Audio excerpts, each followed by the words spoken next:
Good morning, everybody. I'm Assemblymember Sharon Quirk-Silva, and I represent North Orange County Assembly District 65. And we are here to talk about not only homelessness, but housing, as those two go together.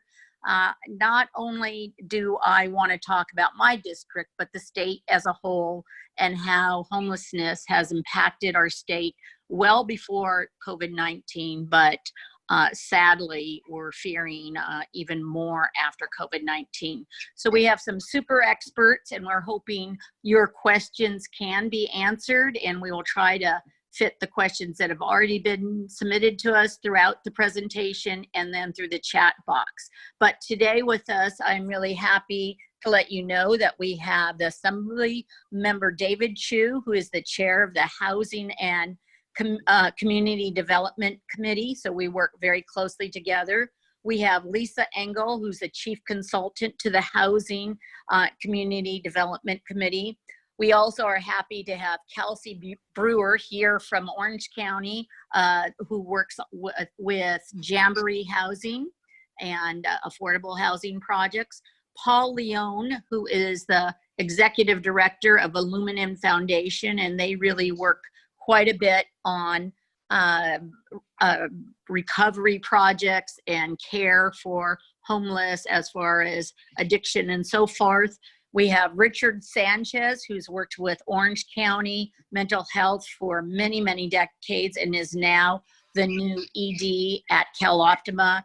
And then, of course, United Way, who is focused in Orange County on homelessness with Michelle Murphy. And then we have Heather Stratman and Dan Young, who have worked closely with my office on looking towards building affordable housing projects and a new model called Be Well in Orange County. So they will be joining us, and we're going to move through this, making sure you hear from them. And I'm going to spin it off right now to Assemblymember David Chiu, chair of the Housing Committee at the state of California. David. Good morning, Orange County.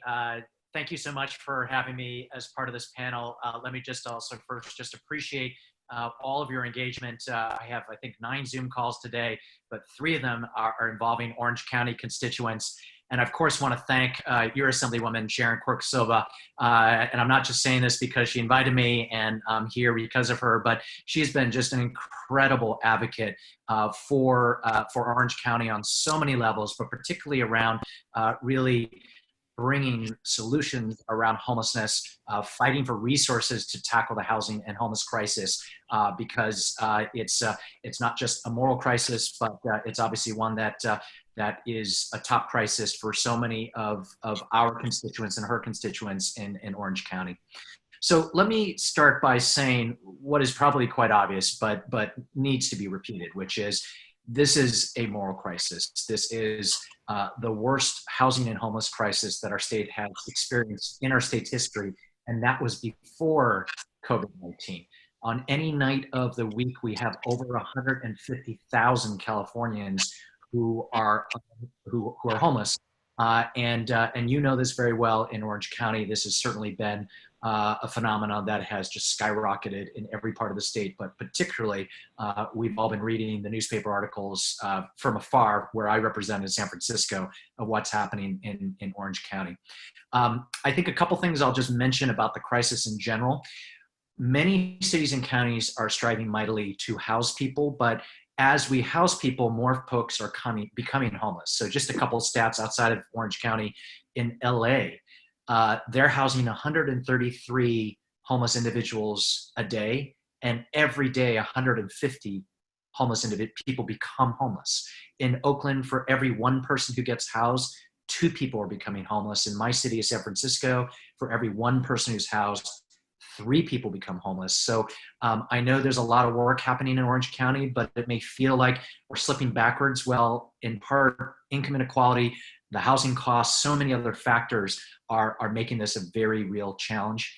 And then just on the pandemic, I'm often been thinking about the fact that, homelessness was supposed to be at the very top of the agenda in Sacramento this year. In fact, for Sharon and I and others, as well as for Governor Newsom, earlier this year, we said, this is the number one topic we're going to tackle. And then came COVID-19, which to me was like putting gasoline on a fire, because we know that if we don't tackle homelessness, it becomes a public health challenge, not just for folks who are homeless, but for the rest of us. Housing is healthcare. And so we have to do everything we can by hook or crook to make this happen. It's estimated that California's homeless numbers could increase by over 20% because of this pandemic, which again intensifies the need for us to address this. So let me mention sort of three major categories of things that we are focused on at the state level to assist and partner with local cities and counties. First and foremost, and we all know this, is funding. So just in the last couple of years, we had, and I emphasize had, budget surpluses to be able to invest 2 years ago, $500 million in homelessness that we had not invested before. Last year, $650 million for homelessness for cities and counties. And then earlier this year, the governor had proposed $750 million that go to homelessness through a variety of programs known by a variety of acronyms, HEAP, HAP, et cetera, which we can talk about if folks are interested. Now, with the budget challenge, our budget picture changed overnight from a $21 billion surplus to a $54 billion deficit on a 220 plus budget. So catastrophic, extremely difficult. We don't want to make any bones about it and just let people know everything's getting cut. But that being said, I appreciate that Governor Newsom last week, when he unveiled his new revised budget and everything got whacked, by and large, he was able to move some funding around so that the homeless numbers that he had proposed for this year were not completely decimated, and there still will be some relief from the state on this. One program in particular I want to mention is Project Room Key, which in the last couple of months was a program that authorized the first chunk of money that Sharon and I voted for when it came to the pandemic, which was $100 million to cities and counties to be able to lease hotel and motel rooms to move homeless folks into them. Now, the real question is, they're there temporarily, but what do we do when that money dries up? Governor Newsom has suggested $600 million go for this year to be spent by December 31st for potentially the purchase of hotels and motels. There are a lot of strict requirements on how this money can be used because it is effectively being passed through the federal government, but I wanted to mention that as one relatively new source of funding as of the last couple of months for folks to think about. I think the one last thing I'll mention on funding is we've relied, fortunately, in recent years on budget surpluses from our general fund. There is no surplus anymore. And so we are very likely going to have very difficult conversations of where revenues are going to come from. I've proposed a number of thoughts on what we can do to establish revenue sources for homelessness. We'll continue to talk about this in our legislature in the coming year and likely years. But if folks have ideas around that, please let us know. The second thing I want to say as a big focus of ours is, how do we streamline services? How do we make sure that all the bureaucracies that are working together, that often don't work well together, do a better job of that? This is something you know very well in Orange County with the lawsuit that was brought against Orange County, as well as a number of cities in your jurisdiction by homeless advocates on the topic of, do you enforce quality of life offenses before you put roofs over people's heads?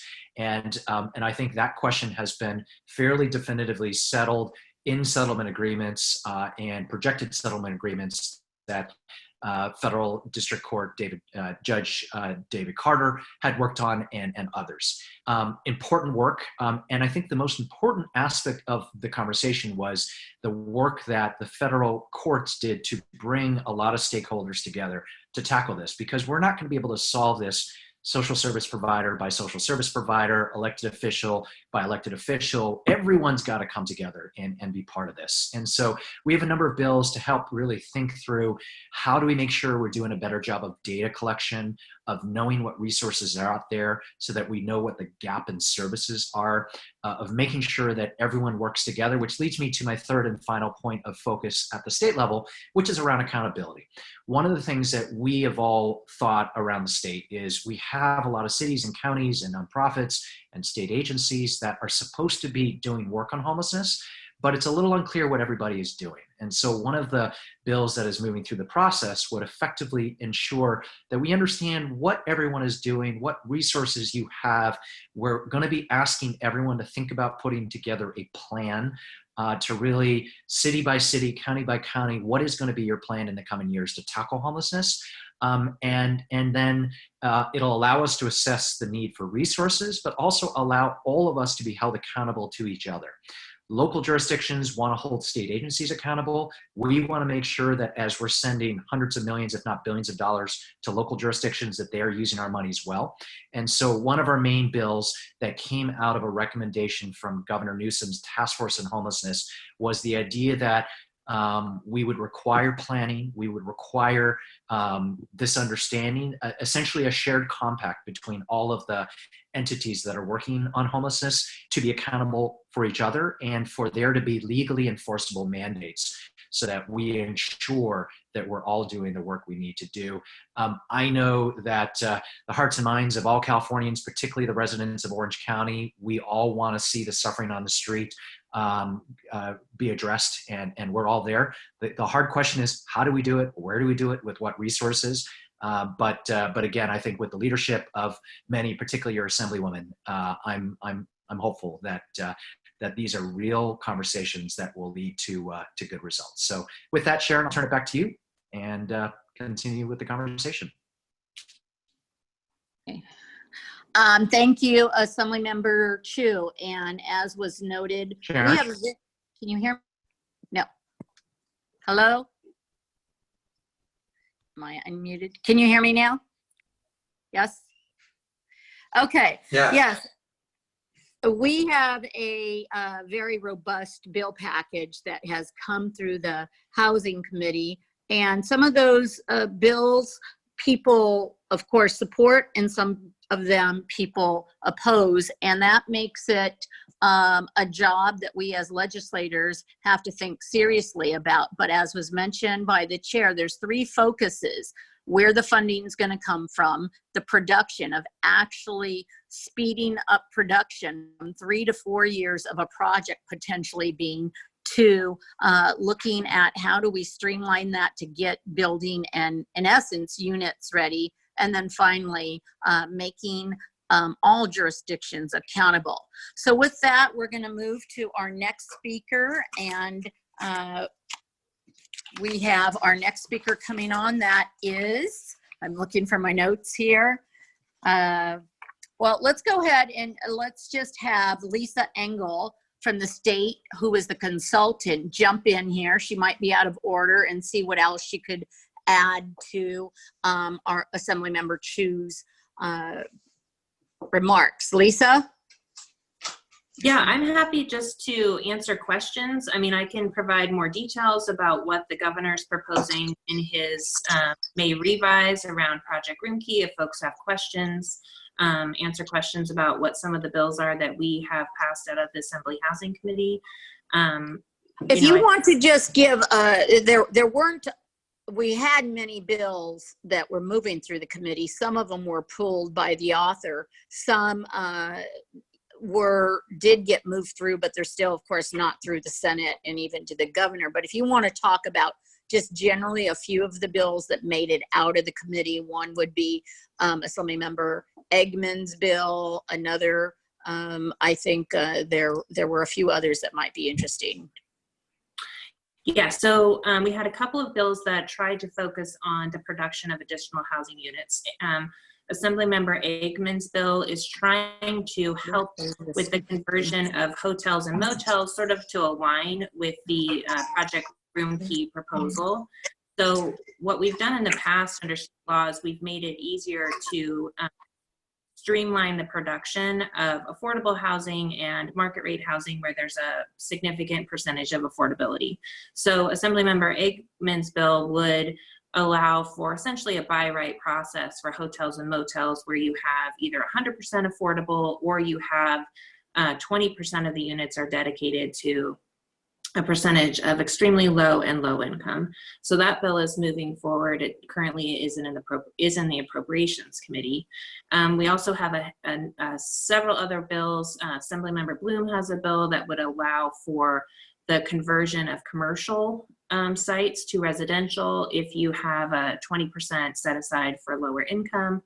Assemblymember Rivas has a bill that would allow for an easier production of, or streamlined production of projects that are 10 units or less, really trying to get at producing more units that are for what would be sort of the missing middle, these would probably be more homeownership units, but smaller units that are more accessible for people in the middle income. And then, as my boss talked about, we have a handful of bills around homelessness. I think one of the next steps for the state really is to do a gaps and needs analysis. So a lot of local communities, I think Orange County has done this, have assessed what are your resources to address homelessness. How many beds do you have? What social services are available? But we really lack a picture at the state level as to what the state's resources are and what local resources are. So that bill would require the gaps and needs analysis for the state. And that really aligns well with some other efforts at the state level to create a statewide data warehouse. So we would be capturing the information that local jurisdictions are already collecting through their point in time count and through what's called there's an information system that they have to, a data system that they have to create to get federal funding. So, both of these things are really trying to improve the state's policies around homelessness and to have them be informed by data. So I think those are some of the bills that move forward. I could talk more, but I know that you probably want to answer questions and have other people talk. Oop, you're on mute. We appreciate your expertise, Lisa. Thank you. And I think one of the things that is most important to some of the constituents that I talk to is exactly what you're saying, is a multi-approach, which is not only building, but accountability, also making sure that what we're doing is leading us to ultimately getting people off the streets. So with that, I'm going to go ahead and get some local remarks, but I do, before he has to jump off, because Assemblymember David Chiu does have to leave early, I just want to at least highlight something that I believe we should be happy or proud that the state has moved on this, because although we're in COVID-19 and a pandemic, there have been some bright points. So Assemblymember Chiu, can we get you back on just for a second? Sure, I am back on. Here we are. All right. So I wanted you to talk about the highlights of last year's legislation regarding ADUs. And if you can just do a summary on that, because even though we not only move bills forward related to that, we still have some disconnect with local municipalities and even the public understanding what they now can do with their own property related to building. Sure. So accessory dwelling units, ADUs, granny flats, in-laws, is something that we've realized in recent years is a very relatively quick and inexpensive and easy way for us to improve housing stock without adding much more to the footprint, the existing footprint of housing, and the type of expansions that are often a bit more politically contentious. And so what we've done in recent years is we've passed a number of laws, frankly, to just streamline the ability for homeowners to add and construct ADUs and to essentially waive a number of what had been significant bureaucratic barriers to the production of ADUs. That's sort of the simple explanation on what have been at least a half a dozen new laws in the last couple of years. So the idea is for a homeowner, if they want to create another space, another unit for themselves, for family members, others to live on, oftentimes it literally is just carving an additional room in a garage or in a basement. Sometimes it's about adding a back unit, but again, it's all within the footprints of existing housing. That's the idea. And it is estimated that if we're successful in the state of California, we could literally be adding hundreds of thousands of units without having to entitle entirely new housing projects to move forward on this. I know there have been some questions about specifics, so if people do have them, feel free to let us know. And my deep apologies. I literally have 9 different public events today on Zoom, and I've got to jump off on one as we speak. And I'm literally, I think, at 12 and at 3 going to be on other town halls involving Orange County constituents. But my chief consultant, Lisa Engel, who you just heard from, she is deep in the details on all this stuff and can help answer questions. And I just, again, want to appreciate your engagement on this. And hopefully sometime soon, look forward to coming down to Orange County and actually getting a very real sense myself on some of the challenges you guys are facing. Let's see, where am I?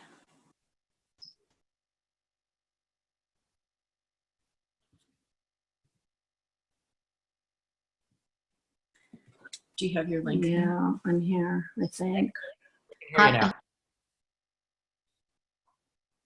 Assembly member, and we will definitely take you up on getting you down here for a select committee when we can do that. Can you hear me? Can you hear me? No. Does she have your Great. video? Thank you, guys. Hello, can you hear me? Can't see you, but we can hear you. Okay. For now, just leave it that. I'm trying to figure something out. But thank you very much with Assemblymember Chiu. All right, we are going to go ahead and move to some of our local individuals who really have worked tirelessly on this job. And what I'd like to do is have Paul Leone, who used to work for the county, and have him talk about Illumination Foundation and what they do. Can you hear me? I know, but I can't switch to active speaker. Hello? Okay. Hi, can you hear me now? Yes, we can Hello? hear you. We can't see you, but Oh, we can hear great. you. Yeah. Great. Yeah, I know. Sorry about that. We had some video technical difficulties, but my name is Paul Leon from the Illumination Foundation. And of course, we work with housing and healthcare in Orange County. And I think it started about March 15th. We took on a contract with the county to run Operation Room Key. It started out a bit slow, but currently we've had quite a big surge of homeless individuals coming from Orange County. We're currently have 7 facilities up and running. 2 facilities, one in Orange, one in Laguna Hills, are either COVID positive or COVID presumptive. We have 5 other facilities that are throughout Orange County. Our census is been increasing daily. We're up over 500 individuals in those facilities who are now being taken care of, and we're averaging about 100 to 130 phone calls per day, mostly from hospitals, and taking them into the sites. But as we continue, we're seeing these last couple of days a real increase in not only calls but clients that we're getting into the facilities. So Sharon, back to you. So Paul, as far as implementing Project Room Key, can you go ahead and review what the criteria is for people to get into having one of the hotel or motel rooms? And then what are thoughts after we see a decrease as far as future use of motel and hotels and so forth? Yeah, well, the criteria is pretty much anybody who's vulnerable in Orange County and homeless. And they're referred to our main line and to any of these sites through O&E, the county outreach, through Mercy House, through CityNet, and through police departments in individual cities that refer clients who they feel are vulnerable. In addition, we went through all the shelters that were currently operating and triage individuals who wanted to come in and relieve the stress on the shelters so that we could do proper spacing for to really make sure that there's social distancing and people that were presumptive positive for COVID could come out of those facilities. So that was pretty effective in alleviating many of the shelters and giving them more space. The plan moving forward is we're going to continue. We just signed another 90-day contract, and we've heard that a few of the motels are looking to be purchased. In addition, I know the Fullerton shelter, we're hoping will be up at the end of June, and there's a couple more shelters that will be hopefully up and running prior to Operation Room Key ending.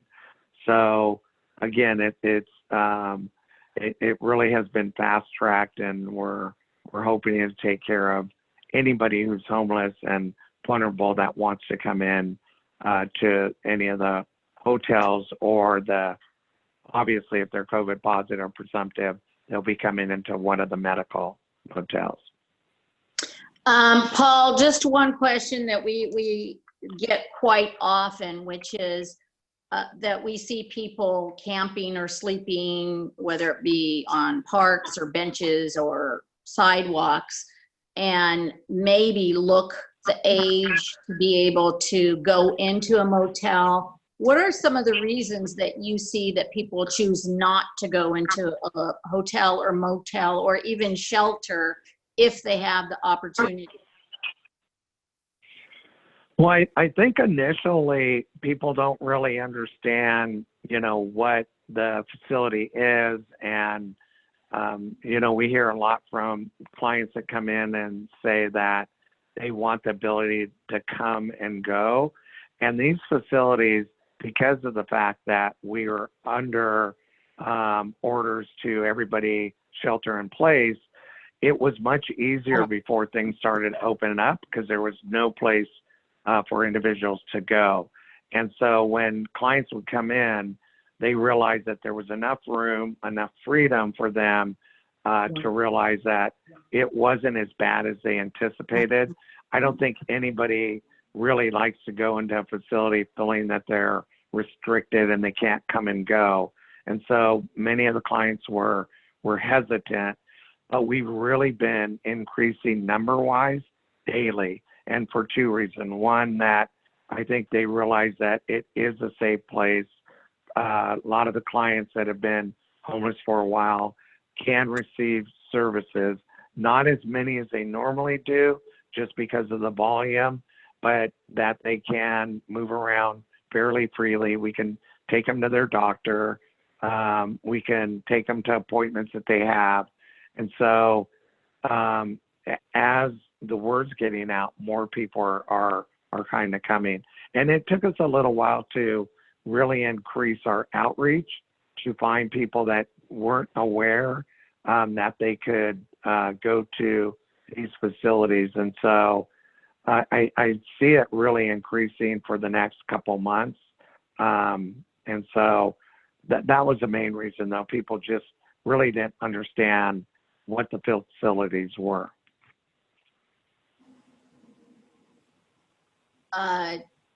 Thank you, Paul. as you can see with my background, I've zoomed around the world and came back.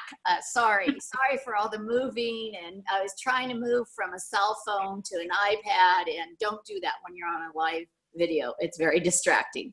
But I did want to address some of those questions, particularly on Project Room Key, because that is going to be a program that not only do we hope we will have funding to continue, but we will able as a state be able to purchase and rehab some of those hotels and motels to move them into some permanent supportive housing.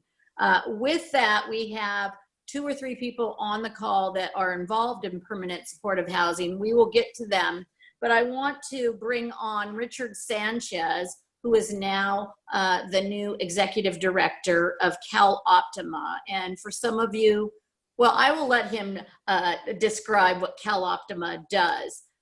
Richard. Richard? Can you hear me now? Yes, yes.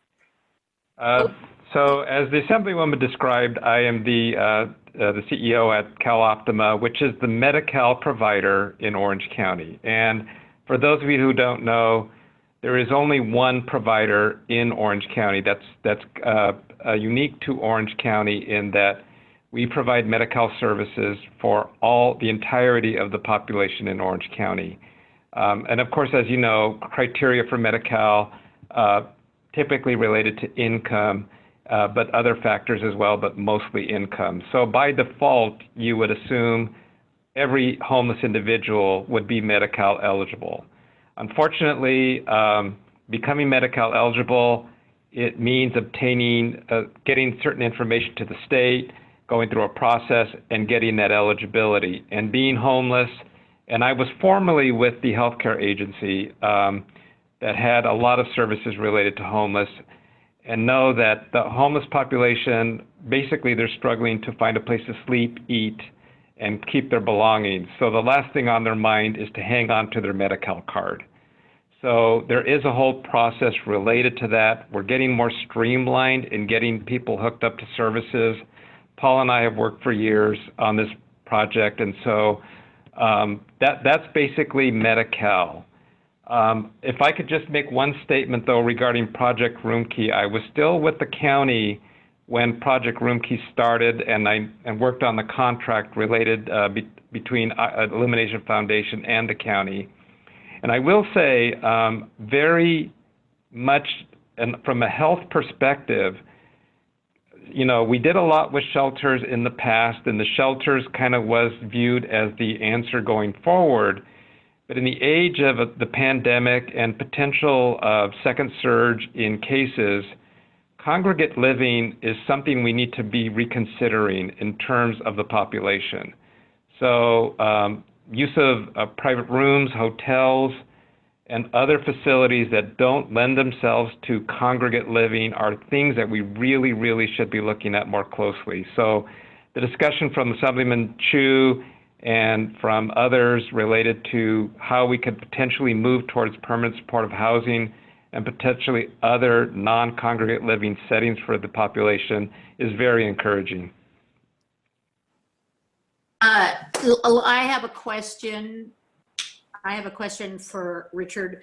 As you are now wearing the CalOptima hat, and you really do have the background knowledge to thread these major institutions from mental health at the county now to CalOptima, do you have a top list of 2-3 things that you immediately want to jump into that may make a dent in not only getting our homeless members signed up for Medi-Cal, but also delivering services in possibly other ways now that you have this hat that maybe none of us have thought of?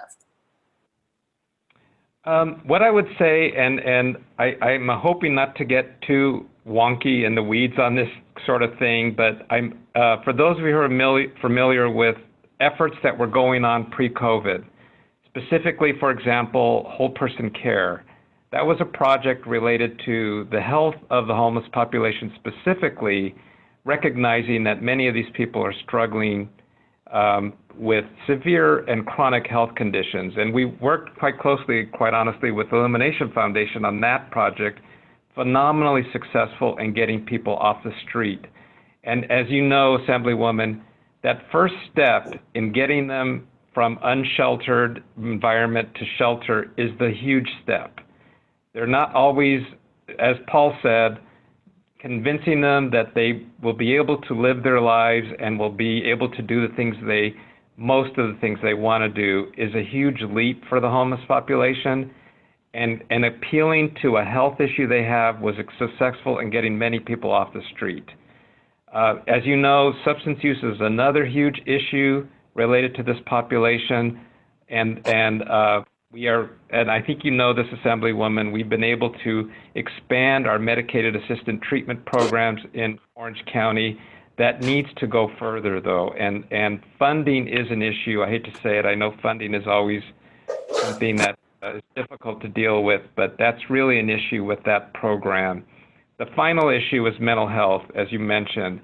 And on that one, CalAIM, for those who are familiar with that effort, it was a huge effort that the state was undertaking, part of which was the integration of mental health into the health world, into the local health plans. It is on hold. So I think it actually gives us some time to be more strategic in that conversation. As you know, Assemblywoman, there's a lot of moving parts in Orange County, a lot of good things happening, including the Be Well effort related to mental health in Orange County, and the centers that were built, that effort is building in Orange County to serve the entirety of the population, including the homeless population. So I don't want to get into the weeds more than that, Assemblywoman, unless you want me to. No, I think that you've done a good job of giving an overview. And for our listeners out there who haven't been involved at all, speaking about all the different, if you want to say, arms related to homelessness and health and Medi-Cal or pathways, you will find you could spend weeks really getting a background and understanding whose responsibility is what groups are out there. But that's going to move me to Be Well, which is Dan Young. And Be Well is something, as an assembly member, I really started to get familiar with a year or two ago, and have become very interested not only in its success, but hopefully in the future, additional models of that. So with that, Dan, do you want to kind of give an overview of what is happening now, how it started, and what the future might look like? Dan? Yes, I'd be happy to.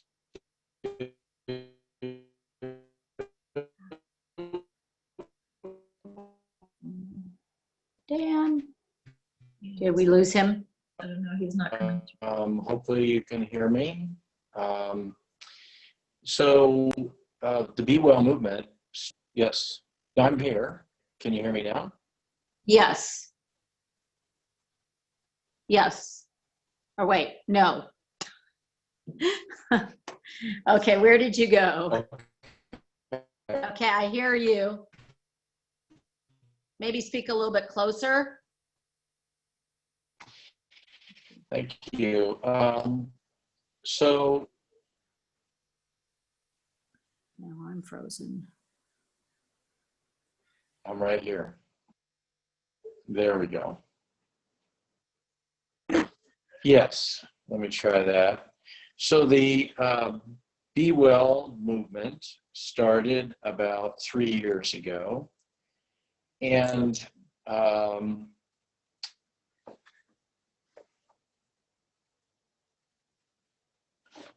is that better?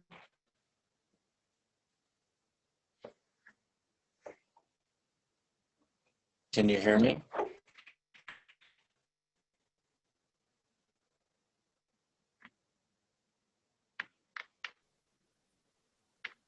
Dan?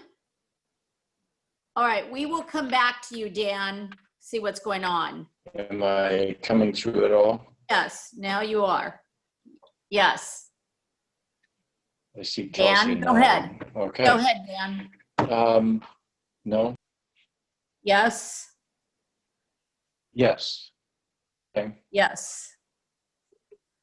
What- Yeah. Let me try one more time. So, Be Well is a movement in Orange County to create a world-class system of care for treating mental illness and substance abuse. And our philosophy is irrespective of pay. It doesn't matter whether you're homeless, without a medical card of any kind, or you have PPO Platinum. Very is to set up 3 Be Well clinics in Orange County. And those 3 Be Well clinics in Orange County will serve about 100,000 people a year, about 30 each. Sharon, are you hearing me? Yes. Yeah, so Can you let hear me Sharon? repeat what you're saying. What you're saying is a coalition of health providers, mental health providers, nonprofits, and other engaged individuals have joined together along with the county putting in state money that came from the state to the county to not only create but break ground and build Be Well. Is it Be Well or OC Be Well or Be Well OC? Be Well OC? Yes. So Be Well OC will be opening, and this should allow whether they be cities, police departments, housing advocates to have at least an opportunity to take an individual that needs support for mental health issues and homeless issues to be taken care of and get wraparound services up to 90 days, and then some type of plan for them to be released after that. Is that basically what Be Well OC is, Dan?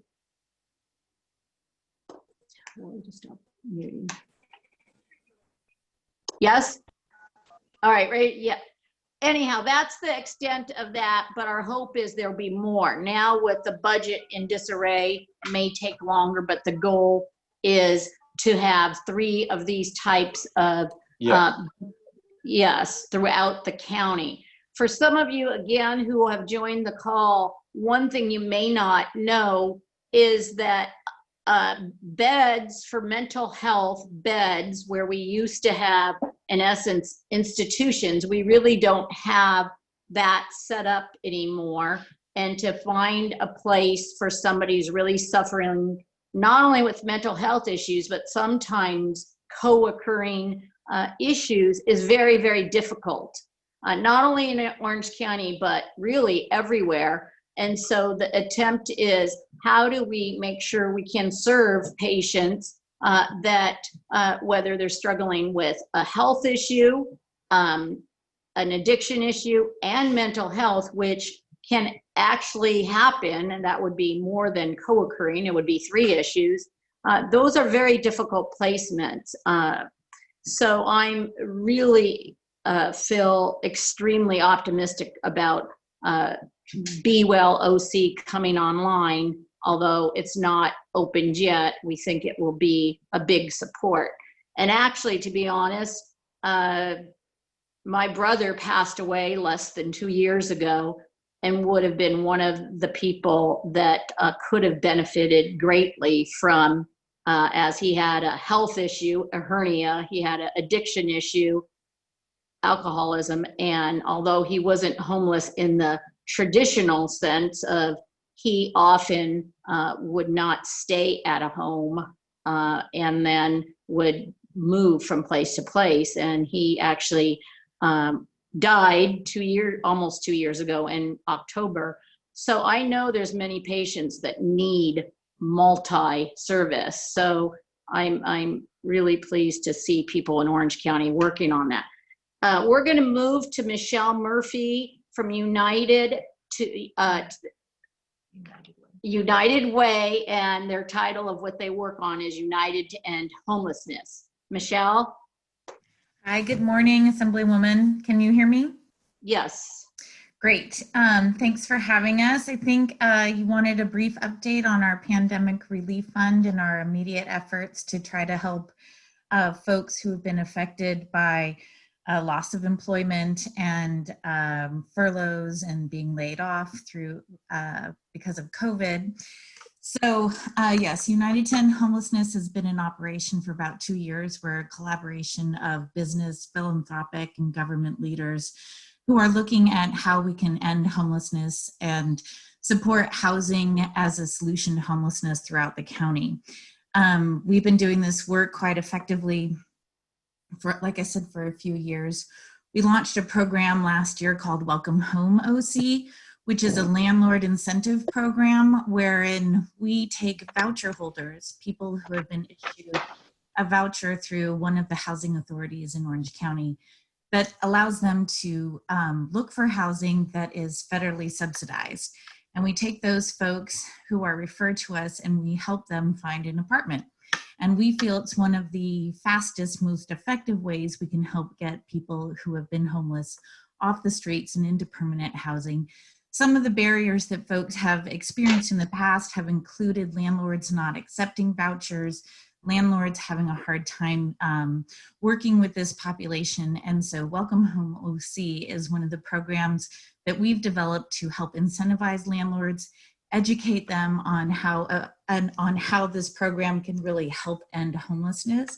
And we've set some, we've put together some programs to help mitigate anything that might come up when someone is moving into an apartment, in terms of getting them furniture, getting them refrigerators, getting them plates, bowls, all the things that you might need to move in an apartment. We've set up a mitigation fund in case there's any issues with the person moving in or they have some problems with the apartment. So we've done a lot of things to create safety and security on the landlord side, feeling that they can rent out to voucher holders. And we've created a system where we can help people move into permanent housing. So far, we have housed 193 people. That's 116 households. We've served over 36 veteran households to date. And as I think you might remember from last year's budget, we received some funding to house 187 veterans. And we're hopeful that we'll still be able to do that through Welcome Home OC by the end of the year. So with our Pandemic Relief Fund, though, however, we were nervous in the middle of March when the shutdown started, honestly, that folks in permanent supportive housing and rapid rehousing programs who pay a partial amount of their earnings on rent would be in a situation where they might be sliding back into homelessness or could be evicted or could lose their housing. So we scrambled pretty quickly. It was quite the effort there for a couple of weeks to come up with a brand new program to help community members in need. And it's our Pandemic Relief Fund. We originally raised, our goal was $1 million, and we've raised $3.6 million so far. We have dispersed $1.3 million into the community in the form of $500 debit cards, and we've served 2,095 families who were on the verge or could potentially become homeless. We've done this through our homeless service provider network. There's about 40 different agencies that are referring their clients who might be in imminent need in imminent danger of becoming homeless. Those folks get the debit cards from Bank of America. Bank of America is as a trusted partner. They've been doing this work for quite a few years through the EDD and disability payments that the state disperses. So they have almost every language available, instructions that are very easy for folks to use. And the debit cards can be used for rent, for utility payments, for food assistance. And we're finding that the community is really responding positively to this work. The philanthropic community is responding positively. And obviously we've been receiving great stories from people who this direct assistance is certainly something that's very beneficial to them. We knew in Orange County that there would be a lot of folks who would not be eligible for unemployment and who would not be eligible for the stimulus funding. So we have been focusing our efforts on making sure that those folks get access to these $500 debit cards.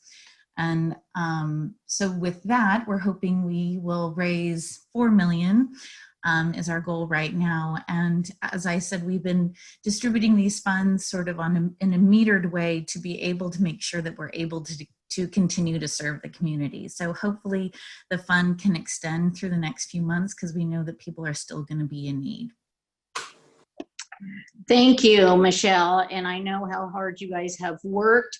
I think the $500 support payments, if you want to say that, mean a lot. We have been out on food distributions ourselves and have seen people lined up for 2 hours, sometimes for a bag of food, and literally not a big bag. And we know that a lot of our food pantries and so forth, food banks are really limited as the entire market and retail system has been really hurting. So we know even more, our most vulnerable communities are hurting even more. And there's a lot of people trying to do good work. We are at about 11:25 and we have 2 other speakers that are going to talk about a little bit about production and housing. And then we will open it up. I will share some of the questions. We'll see if we can get some questions answered. We will probably go till 11:45 to get questions, but if our panelists need to jump off, we understand that. So I'm gonna open it up to Kelsey Brewer, who is from Jamboree Housing, and let her talk a little bit about Kelsey, why don't you talk a little bit about a few of the projects you've been part of, what you see and what you're looking at in the future for housing production? Sure. Thank you so much, Assemblywoman Sharon Quirk-Silva. You know, I want to start today by talking a little bit about how Jamboree has been responding to the needs of our residents today. You know, for those of you who may not be familiar with Jamboree, we are celebrating our 30th anniversary this year, 30 years of building for good. And we are California's largest nonprofit developer of affordable housing. So we have lots of residents across the state of California. So immediately when this crisis hit, each of our 8,000 resident households have been receiving routine wellness calls from our community impact team of 35 plus resident service managers and coordinators. And on these calls, we evaluate the needs of our residents, including food needs, medication needs, and unemployment assistance needs. And since March 16th, we've delivered over 50,000 pounds of fresh foods to over 3,000 resident households across the state of California. And these food boxes have all been delivered utilizing contactless delivery. And I just want to take a minute to thank our local food partners here in Orange County, Second Harvest Food Bank and Mariners Church for stepping up to help us meet the moment. But I know that the Assemblywoman would love for me to focus on how we've continued production and how we've continued construction. So since California's stay-at-home order came out on March 16th, our team has continued to move forward on the construction and development of more housing. And when I say more housing, I mean 700 plus units. This includes starting construction on our Manchester Orangewood development, which is our new family affordable community in Anaheim. And this community will serve 102 workforce families with an on-site family mental health services provided by the Child Guidance Center. We also recently closed on our West La Palma Street conversion, which will be the first motel conversion to take place in the city of Anaheim under their new model motel conversion ordinance.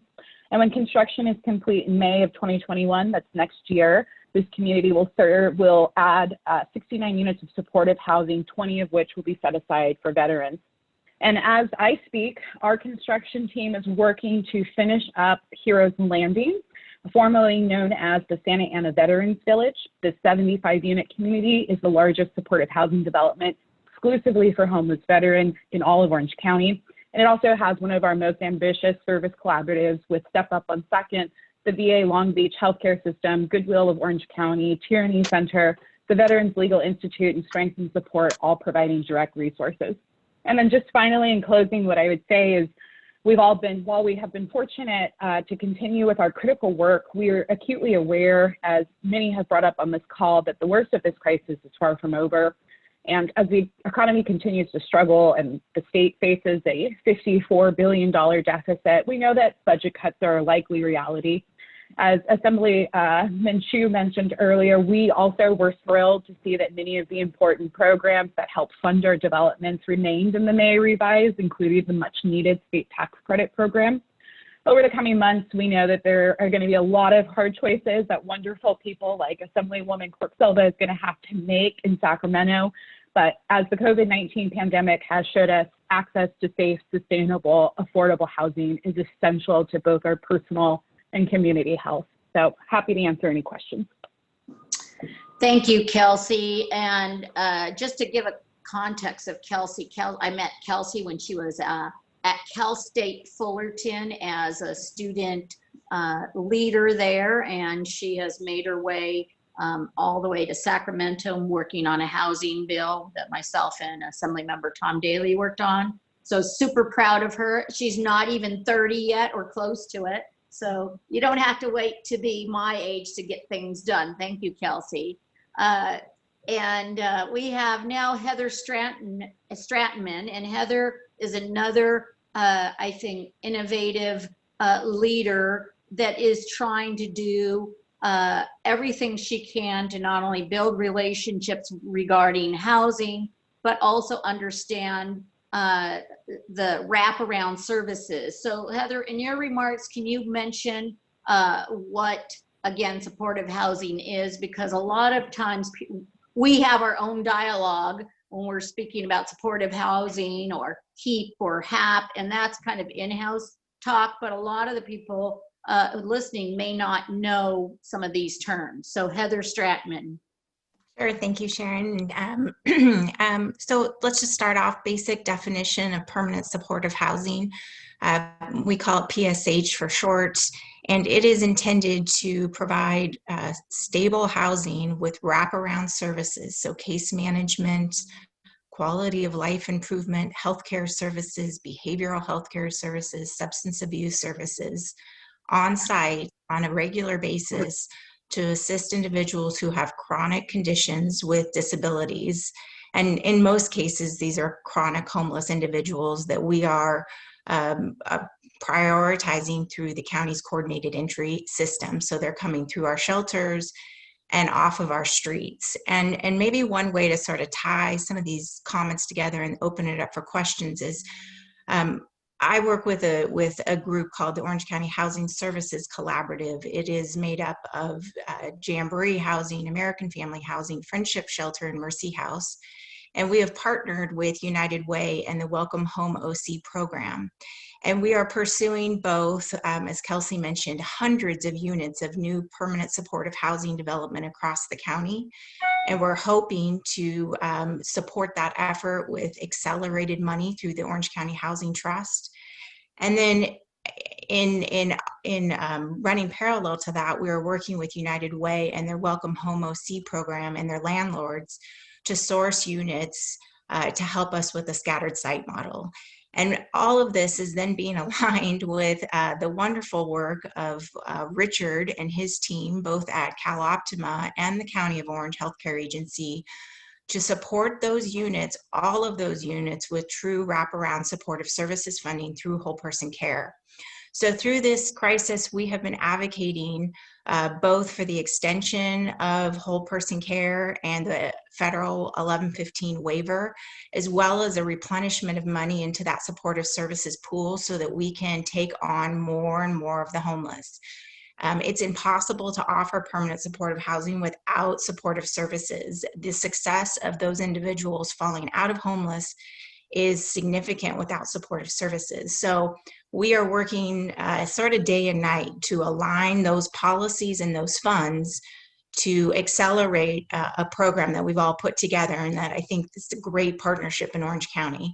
But it's going to take us a little bit more time, and we're working under very challenging circumstances today. Thank you, Heather. For all of you out there, I really want to let you know that these are some of the panelists here today are some of the people that I've engaged with for the last handful of years, and yet they've spent decades working in this field, mental health and housing. And sometimes it does or may feel like, is anybody really working on this? Does anybody really care? What's happening? Why do we still have people on the streets or in the parks?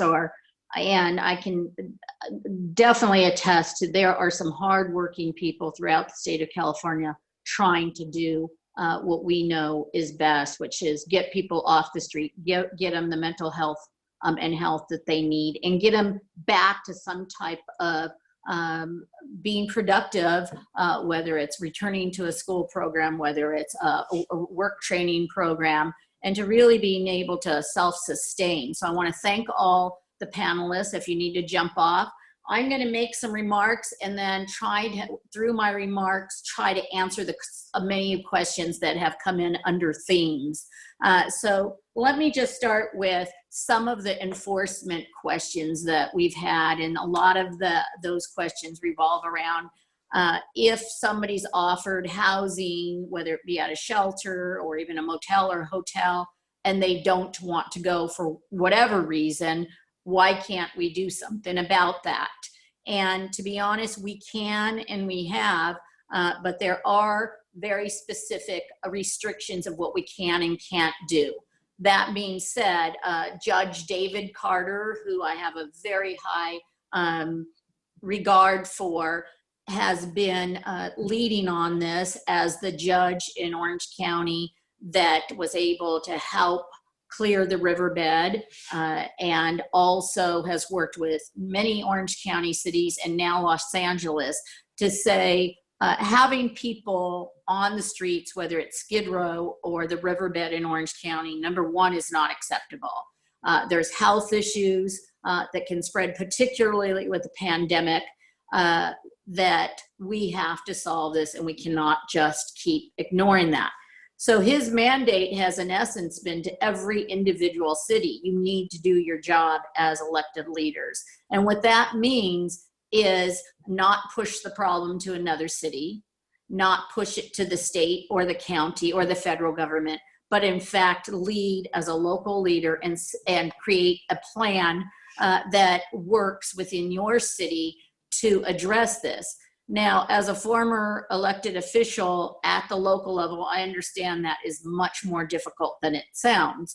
Number one, there are funding issues. Number two, there are issues of where do you put housing or shelter or some type of permanent supportive housing when either people don't want it in their neighborhoods, they're afraid to have it, they're fearful, or they just simply just don't agree with it. And that is a difficult decision as a local leader. But he, in fact, has made the remarks that you do not have to build 100% of housing for every person in your city that is unhoused. You need to build 60%. And once there is enough beds for 60% of those experiencing homelessness in your city, then in fact, there can be enforcement. And what does that enforcement look like? It means that he would work closely with the cities to try to place those experiencing homelessness in the housing that has been built, whether that's a shelter or, like we said, permanent supportive housing, or an illumination foundation bed, but one of the partners we're working with. If they do not want to do that, then the next step is then you have to move on. You cannot stay either on the tent, on the sidewalk, or on the parking lot you're in, or the park, or the park bench. And if they don't want to do that, then there can be enforcement with the local police or county sheriff. Now, this has been hammered out with advocates. None of it is perfect by far. And one of the things is, as we address this and we go through this pandemic, and now what we are calling almost close to depression-like budgets, and job loss, we cannot stop doing what we're doing related to housing, but we also have to understand that we do not have anywhere, federal, county, state, local, the funds to do a perfect scenario, which is right now, some of our shelters, we know beds are not 6 feet away.